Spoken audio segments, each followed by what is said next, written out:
기독교인이세요? 예수 믿으세요? 교회에는 없는 가톨릭 교회에 있는 성체 성사. 앞에서도 묻고 싶었던 게 왜 기독교회가 사랑이 강조하게 됐냐면 그 하나님의 가르침과 그리스도에게만 사랑은 개신교는 개신교로 안녕하세요. 예, 불교의 성진 스님입니다. 네, 반갑습니다. 원불교에서 근무하는 박세웅 교무입니다. 안녕하세요. 개신교 김진 목사입니다. 네, 안녕하세요. 저는 천주교 서울대교구에서 근무하고 있는 하성용 신부입니다. 오늘은 이제 신부님과 목사님께서 대답을 해주시는 시간이 되겠습니다. 네. 일단 기본적으로 제가 참 종교 간의 만남을 통해서 저도 이제 굉장히 많이 알게 된 건데, 기독교라는 표현 있잖아요. 개신교와 카톨릭, 천주교라고 하는 것을 이제 포함한 말이잖아요. 예. 그렇죠? 기독교란 무엇인가요? 원래 불과 한 20년 전만 해도 별로 이게 안 헷갈렸어요. 그냥 보통 이제 개신교는 개신교라 말했고 가톨릭 또는 천주교인 이렇게 얘기를 했는데 한 20여 년 전부터 이제 문득 사람들이 개신교를 부를 때 기독교라고 이렇게 부르고 기독교인 그러면 개신교인을 뜻한 어떤 그런 용어로 바뀌었는데 저는 그게 뭐 여러 가지 원인이 있겠습니다만 그러니까 사람들이 "교회 다니세요?" 이렇게 물어볼 때 "개신교인이세요?" 이렇게 물어보는 게 사실 굉장히 좀 어색했던 시절이 있었던 것 같아요. 그러니까 "기독교인이세요? 예수 믿으세요? 그러면 기독교인이세요?" 이렇게 물어보면 그 모든 질문을 받는 사람은 대부분이 개신교인이었거든요. 가톨릭은 사실 이렇게 잘 드러나지가 않잖아요. 좀 조용하잖아요. 근데 이제 나타나는 사람들이 보면 다 개신교인인데 그 개신교인들한테 기독교인이냐 이렇게 묻다 보니까 기독교인에서 이제 기독교인이 되고 그러다 보니까 기독교가 된 거죠. 개신교 이꼬로. 그래서 지금은 많은 사람들이 헷갈려 하는데 원래는 원래대로 개신교는 개신교로 그리고 가톨릭은 가톨릭으로 또는 천주교로 이렇게 부르는 것이 맞다. 그러니까 기본적으로는 그러니까 서양 종교잖아요. 그러니까 이제 그리스도교가 처음에 이제 중국에 전파될 때 이제 그리스도교를 한문으로 바꿔야 되니까 이제 그리스도교가 기독교가 된 거죠. 그리고 이제 이게 일본으로 갈 때는 이제 일본말로 키리스탄이 되는 거고. 그러니까 키리스탄이나 기독교나 그리스도교는 다 같은 말인 거고. 근데 이제 그리스도교 안에는 크게 4개의 종파가 있습니다. 크게 엄청나게 많지만 크게는. 그래서 동방종교회가 있고 로마 카톨릭 교회가 있고 그다음에 프로테스탄트 개신교회가 있고 그다음에 영국 성공회가 있고. 그래서 이제 그 4개 중에서 이제 목사님은 이제 프로테스탄트 개신교인 거고 저는 이제 로마 카톨릭 교회. 이제 그게 천주교 또는 가톨릭이라고 하는 거죠. 제가 그 세계 종교인 대회에 가서 정말 기독교란 영어 표현이 없어요. 쉽게 말 없어요.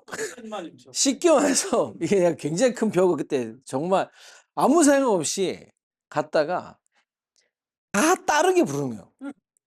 정말 다 다르게 부르는데 우리 한국에서는 이 기독교가 지금 이제 신부님이 설명 잘 해주셨는데 그냥 기독교라고 통일해서 불렀던 게 있었는데 나가 보니 그런 단어를 쓰지 않고 그냥 프로테스탄트라는 표현을 정확하게 쓰고, 예, 로마 카톨릭이라는 표현을 정확하게 쓰고, 영국 성공회도 쓰고, 제가 그러면서 이게 아까 이제 콩글리시 같은 우리가 한념해서 이걸 그냥 묶은 거지 종교적 언어는 아니구나 라는 생각을 좀 이제 갖게는 되는데, 그렇다면은 이제 이따 우리가 짚고 가야겠죠. 개신교와 천주교의 차이점은 무엇인가요? 그러니까 천주교의 두 기둥은 성경과 성전. 그래서 여기서 말하는 성전은 어떤 건물을 얘기하는 게 아니고요. 그러니까 교회에도 성경이 있지만 이제 저희는 하나의 기둥이 더 있는데 이제 거룩한 전통이 성전이거든요.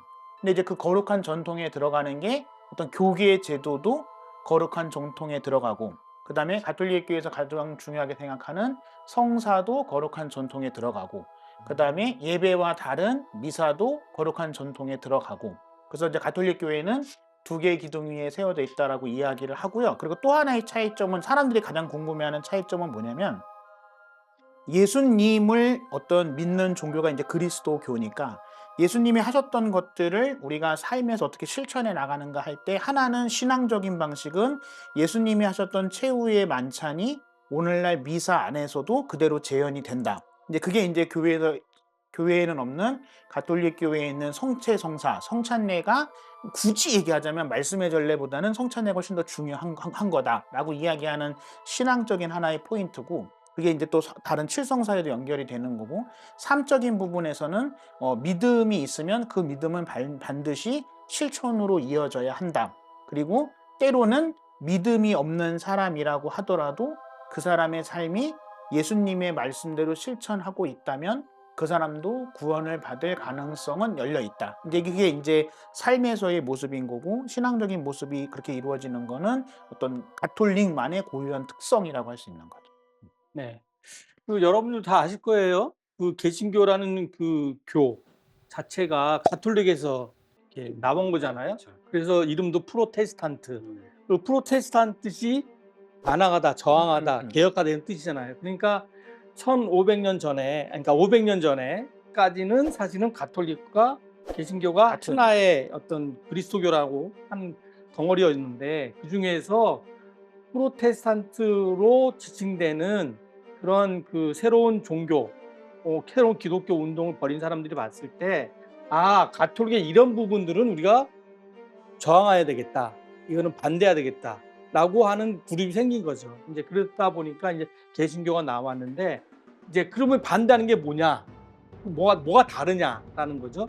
예수님을 믿는 건 똑같고 하나님 믿는 건 똑같은데, 가장 이제 개신교에서 나올 때 그 가톨릭에서 신앙하고 추구하고 믿는 것이 다른 점은 가장 문제는 성직자 문제였어요. 그러니까 그 전까지는 우리 하나 있을 때는 뭐였냐면 하나님과 신도와 중간에 사제가 있어서 신도의 말을 들어서 사제를 통해서 하나님께 나아간다라고 하는 그런 의식, 그런 예의가 가톨릭이 강했거든요. 이제 그 문화가 갖고 있는 여러 가지, 본래는 그게 좋은 의미였는데 병폐가 많이 일어나기 시작했잖아요. 그러다 보니까 이건 아니다 해서 이제 우리는 예수님이라고 하는 존재를 통해서 하나님 앞에 다 나갈 수 있는 거지 사제를 거쳐서 나가는 건 아니다 라고 해서 만인 사제설이라는 것을 이제 얘기하기 시작했고, 우리 만인이 모든 사람들이 하나님 앞에 나갈 수 있다, 사제 없이도. 그럼 목사는 뭐냐? 그럼 목사는 사실은 그걸 안내하는 사람이지 중재자는 아니에요. 그런 의미에서 사제하고 조금 다른 어떤 위치가 다르죠. 그런 면에서는 그게 가장 다른 어떤 점이라고 볼 수 있고요. 이제 그 세세에 들어가면 사실은 그 전통 안에서 굉장히 다른 점이 많아요. 아마 우리 미사 드리는 것하고 예배 드리는 것하고 굉장히 다르잖아요. 지금 말씀하신 대로 가톨릭은 성체 성사가 중심이에요. 빵과 포도주가 예수님의 피와 몸. 예수님의 몸으로 신부가 축성하는 순간 바뀐다. 변한다라고 해서 변화설을 믿고, 개신교는 예수님께서 이것을 기념하라 그랬거든요. 이것은 내 몸이고 이건 내 피다라고 말씀하시면서 너희가 함께 모여 기도하면 이거를 예수님의 몸과 피를 기념하라 그래서 기념설이에요. 그게 굉장히 다른 거예요. 그래서 우리도 똑같이 예수 그리스도의 피입니다라고 먹지만 여기처럼 가톨릭처럼 화채설, 그런 변화된다는 거예요. 완전히 피가 이게 변화돼서 내가 먹는 것이 예수님 피라고 믿는 거고, 우리는 예수님 피고 예수님 몸이지만 우리는 그걸 기념한다. 예수님이 여기 현존한 거를 기념한다라는 것이 이제 가장 예시적인 차이점이죠. 그리고 가톨릭이 갖고 있는 많은 어떤 그 수행 전통들, 좋은 전통들이 많이 있는데 개신교는 그걸 또 뭐 우리 그 말에 그 목욕물을 버리려다가 아이까지 버렸다는 표현이 있잖아요. 그래서 가톨릭의 1500년 동안 했던 좋은 신앙의 전통들이 있는데 그걸 싹 버리고 나오는 바람에 사실 우리는 새롭게 시작하면서 굉장히 힘든 그런 과정을 겪고 있죠. 네. 이제 오늘 이제 뭐 목사님께서도 이제 이야기를 하시면서 한 가지 이제 저도 이제 이건 앞에서도 묻고 싶었던 게 뭐 통틀어 천주교와 개신교에 있어서 수행이란 개념 있다면 그때 어떤 의미인지. 천주교와 개신교에서의 수행은 무엇인가요?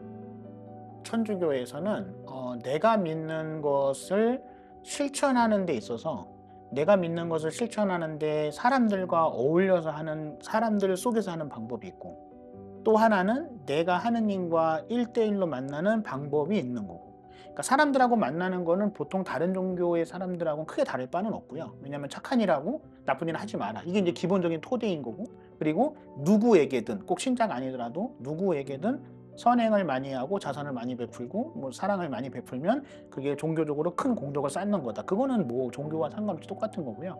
굳이 천주교적인 방법, 천주교적인 것을 찾는다고 한다면 그냥 핵심을 한마디로 말씀드리면 만약에 예수님이라면 이 상황에서 어떻게 했을까? 근데 거기에 대한 답을 계속 찾는 거죠. 그러니까 답을 내 안에서 찾는 게 아니라 그러니까 이런 표현은 근데 나는 답이 없어요.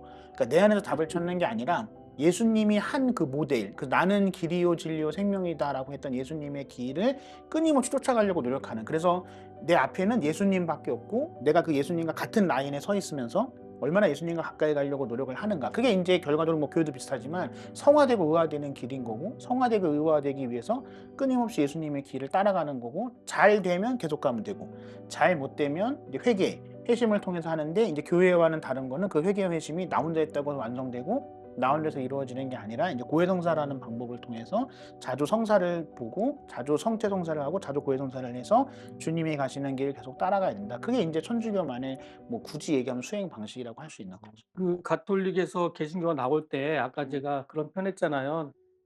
목욕물을 버리려다가 애까지 버렸다. 근데 그 애가 제가 생각할 때 그 수행 문화예요. 네. 수도 문화. 그러니까 가톨릭, 그러니까 그 전에 한 그리스도교라고 얘기할 때 그 한 8세기 정도부터 이제 소위 우리 그리스도교 안에서는 수도 운동이 일어나거든요. 수도회. 수도의 운동이 일어나는데 그 일어난 이유가 뭐냐면 사실 처음에 그리스도가 시작할 때는 성경에도 그런 말씀이 있거든요. 예수님이 너희들이 보는 대로 난 곧 온다. 그래 그 당시에는 다 진짜 예수님이 곧바로 오신 줄 알았어요. 재림하는 줄 알았다고 예수님이. 근데 100년이 지나고 200년이 지나고 안 오시네. 그러다가 또 300년 좀 지나니까 이제 기독교가 공인하다 했잖아요. 기독교가 굉장히 이제 부자가 되고 교회가 굉장히 성장해지는 거예요. 그러다 보니까 처음에는 막 그냥 예수님 막 전하고 막 이러고 막 그런데 막 교회가 부흥하는데 이제 어떤 분들이 생각했죠. 우리가 뭔가 좀 빠진 것 같다. 핵심이 빠진 것 같다. 그래서 이제 새로운 하나님과 자기를 돌아보고 하나님께 나아가는 정말 자신을 하나님께 바치는 어떤 수도하는 운동이 일어난 게 수도 운동이거든요. 그래서 그 수도 운동이 수도회마다 굉장히 많이 번지면서 수행 문화가 수도회별로 수행 어떤 문화 전통이 생긴 게 된 거예요. 그 수도의 전통 따라서. 이제 그런데 그렇게 1500년 동안 쭉 이어왔는데 이제 개신교가 거기 딱 나오면서 그걸 다 버리고 나왔다 그랬잖아요. 그러다 보니까 개신교에는 수도 문화가 없어져 버린 거예요. 근데 가장 신학적인 또 문제는 뭐였냐면 루터가 종교개혁을 일으킬 때 그전까지만 해도 우리가 행위를 통해서 실천을 통해서 하나님께 나아갈 수 있다 이렇게 본 거예요. 그런데 아니다. 물론 실천을 해야 되지만 구원의 문제는 믿음으로 구원받는다. 오직 믿음으로만 구원받는 거지 우리가 노력해봤자 뭐 선한 일하고 착한 일해도 구원받는 거 아니다. 그러니까 예수를 믿는 것만 그것만이 구원의 길이다 이렇게 해버렸거든. 그러니까 이제 다르게 무슨 수행할 필요가 없어져 버린 거야. 그냥 예수. 그런데 이제 여기서 이제 병폐가 시작된 거죠. 그러니까 예수 믿는다는 거지 맞지? 내가 그냥 속으로 나 예수 믿어. 그럼 믿는 거냐? 이 반성이 이제 나중에 생기면서 개신교 안에도 여러 가지 이제 수행 문화가 다시 이제 조금 지고 있는데 전체적으로 봤을 때는 아직까지 그 개신교 안의 수행 문화가 굉장히 적다. 근데 이제 특별히 한국이 더 그래요. 그나마 서구 개신교 안에는 그래도 많은 어떤 이런 과정을 거치면서 나름대로 수행 문화들이 많이 생겨났는데 한국 개신교에서 유독 너무 급변하게 이제 개신교가 성장하면서 이 수행 문화가 많이 없어져서 거기 자리를 못 잡고 있는 거죠. 기독교의 사랑. 그러니까 두 분이 생각하는 개신교의 사랑과 카톨릭 사랑 혹시 다르다면 모르겠고 그 각 종교 천주교와 개신교의 사랑하는 사랑은 정확하게 어떤 것인지 한번. 천주교와 개신교가 말하는 사랑은 무엇인가요? 일단 기본적으로 천주교에서 말하는 사랑은 예수님이 이제 성경에서 말씀하신 그거거든요. 남이 너희에게 해 주기를 바라는 그대로 먼저 남에게 해 주어라. 그러니까 이제 우리가 다른 사람한테 왜 사랑을 베푸느냐? 뭐 내가 뭐 대단하거나, 내가 뭐 나를 과시하거나, 내가 뭐 가진 게 너무 많아서 다른 사람한테 뭐 이렇게 준다거나 이런 의미보다는 기본적으로 누구나 다 사랑을 받고 싶은 마음이 있잖아요. 그러니까 사랑을 받고 싶은 마음이 있을 때 먼저 다른 사람에게 사랑을 줘라. 그리고 그 사랑에는 제한과 대상을 구분해서는 안 된다. 이건 거고요. 근데 또 하나는 뭐냐면 예수님이 성경에서도 말씀하신 거지만 세상의 모든 사람들을 예수님처럼 대해라. 나처럼 대해라. 그러니까 내가 사랑을 베푸는 데 있어서 그거 사랑은 끝도 없는 거고 그리고 예수님을 대하듯이 그러니까 당연히 어떤 사람이든 간에 예수님처럼 대해야 되는데 내가 그걸 뭐 차별을 둔다거나 구분을 둘 수는 없는 거잖아요. 그러니까 이제 불교에서 말하는 그 자비와 그리스도교에서 말하는 사랑이 뭐 같을 수도 있지만 제가 개인적으로 느낄 때 조금 다른 게 있다라고 한다면은 누구든 그 사람은 곧 예수님이다. 나도 예수님인 것처럼. 그러니까 나를 사랑해야 되고 다른 사람을 사랑해야 되고 그래서 나를 미워하면 안 되고 다른 사람을 미워하면 안 된다. 그게 이제 그리스도교에서 말하는 사랑이고 또 예수님이 공생활 3년 동안 보여주셨던 모습은 항상 가난한 사람 그리고 어려운 사람 병자들과 함께하는 그 모습. 그래서 예수님이 나는 의인이 아니라 죄인을 부르러 왔다 할 때 그 얘기는 의인들이 잘못됐다거나 의인의 삶이 나쁘다는 게 아니라 의인들이 자칫 잘못하게 되면 자기만 옳다라는 그 독선 그다음에 확신주의에 빠져서 자기와 다른 사람을 구별하고 다른 사람을 단죄하고 이런 모습이 있잖아요. 근데 예수님은 그렇게 하면 안 된다라는 것을 보여줬기 때문에 그리스도교에서 말하는 사랑은 다 모든 사람, 나를 포함해서 세상의 모든 사람을 예수님처럼 대해야 된다. 아껴줘야 되고 사랑해줘야 되고 인정해줘야 되고 고귀하게 대해줘야 하고. 그 부처님의 자비와 이제 가톨릭 개신교나 그리스도교 사랑을 말씀하셨는데 사실은 그 어떤 그 근원에 있어서는 같은 마음 어떤 그런 표현이라고 생각하는데 사실 특히 가톨릭은 개신교보다 가톨릭 하나님의 자비라는 표현을 굉장히 많이 쓰고요. 성경에 보면 구약 성경은 하나님의 자비 말이 더 많이 나오거든요. 근데 이제 이 자비라는 단어가 우리나라 안에서는 사실 불교 안에 많이 쓰는 용어가 되다 보니까 이렇게 좀 사랑과 자비가 이렇게 나눠져 있는 것도 보지만 사실은 둘 다 쓰고 있고 일단 말씀드리고 싶고요. 그다음에 왜 기독교회가 사랑이 강조하게 됐냐면 그거는 예수님께서 제자들이 또는 그 당시 사람들이 구약 성경, 성경 특히 계명, 하나님 계명을 한마디로 요약하면 뭡니까라고 예수님께 물어봤을 때 예수님이 딱 두 문장으로 정리하셨거든요. 네. 하나님을 사랑하고 내 이웃을 내 몸과 사랑하는 사랑해라. 이 한 문장, 모든 경전이 모든 계명이 여기 다 압축돼 있다. 다 그 말이다라고 하면서 이제 기독교는 사랑을 중요하는 종교 이렇게 표현이 된 거고요. 기독교라는 이름 속에서 이제 같은 하나님의 가르침을 믿는 네. 두 종교가 함께 나아가자 네. 좀 더 이제 평화롭고 세상에 이름을 주고 같이 소통하자는 게 아마 에큐메니아 교회 일치 운동이라고 하는데 꼭 뭐 오늘 뭐 덕분에 뭐 두 분의 차이점을 보고자 했지만 사실 또 알고 보면은 그 차이점에서 던져주고자 세상을 좀 더 다양하게 이 세상을 다양하게 어떻게 하면은 위로하고 또 공감하고 그 아픔을 받아 안아서 함께 살아갈 것인가라고 하는 아주 근원적인 모든 종교가 그 근원적인 바탕 속에서 나왔던 것처럼 그런 모습의 차이와 이름의 차이로서 지금은 자리하지 않나. 들으시면서 마지막으로 이제 마무리 멘트는 교무님께서 맺어주시죠. 네. 일단 오늘 그 두 분 말씀을 통해서 두 종교의 역사가 이렇게 참 물론 이제 아픔의 역사일 수도 있지만 그 아픔의 역사 속에서 인류를 위해서 얼마큼 이렇게 서로가 다른 교리와 체질 속에서 살아왔는지를 한번 여실히 볼 수가 있었고요.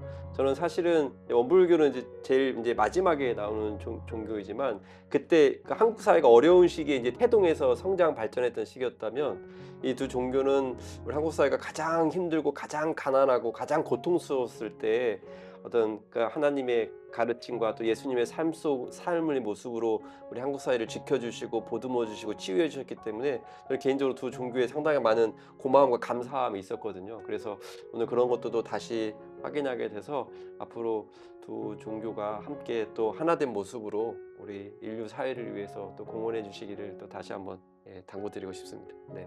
오늘 그래도 저희들의 많은 질문에 대답해 네. 너무 감사합니다. 네.